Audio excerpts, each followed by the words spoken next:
All right. All right, welcome back.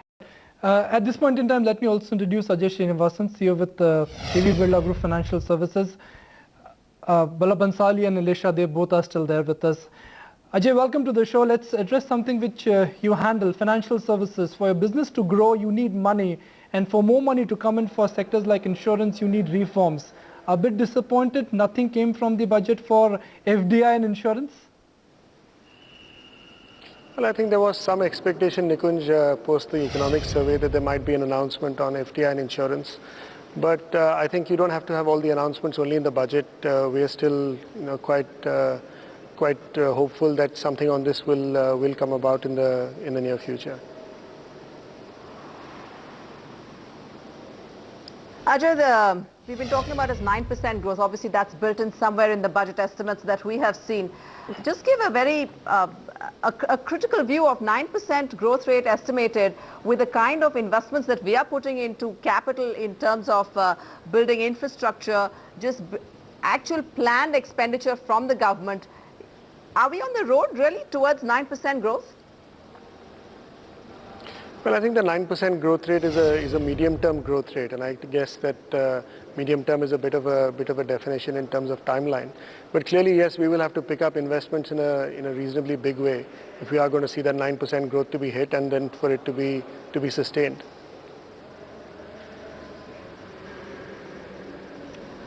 Mr. Bansali, when we approached the budget this morning, there was a 22% gain on the Sensex gains which this market accumulated after the new government.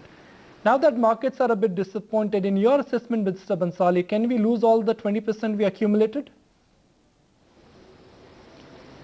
Well, if we did not have follow-up buying within a short period of time and triggered by some event like a bad monsoon or the failure to really come up with the expected announcements on insurance and further delay in the divestment programs. So for example, NHPC and Oil India were expected to hit the market sometime in August.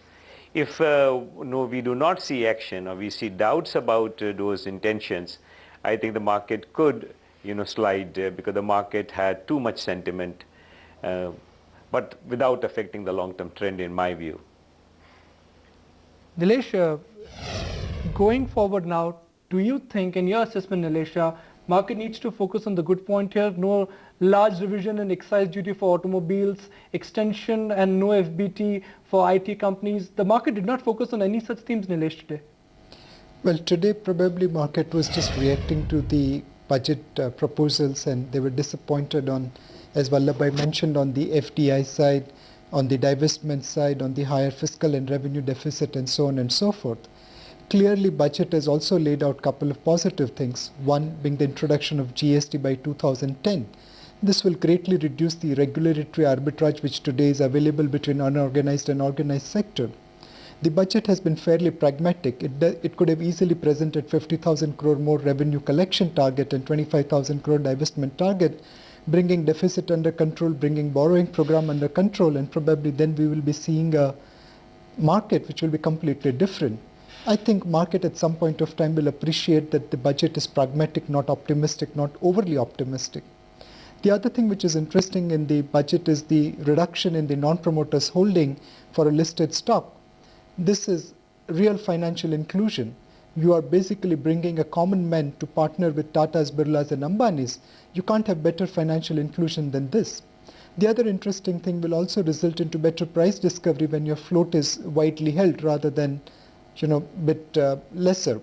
So there are lots of positives in the budget, being pragmatic, laying out the process.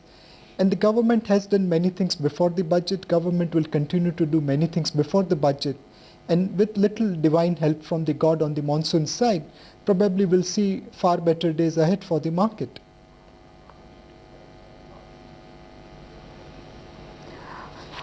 All right, Mr. Shah and Mr. Srinivasan, thank you so much for joining us on the show. Time for a short break. When we come back, we'll continue our analysis of the budget and what it holds for India Inc.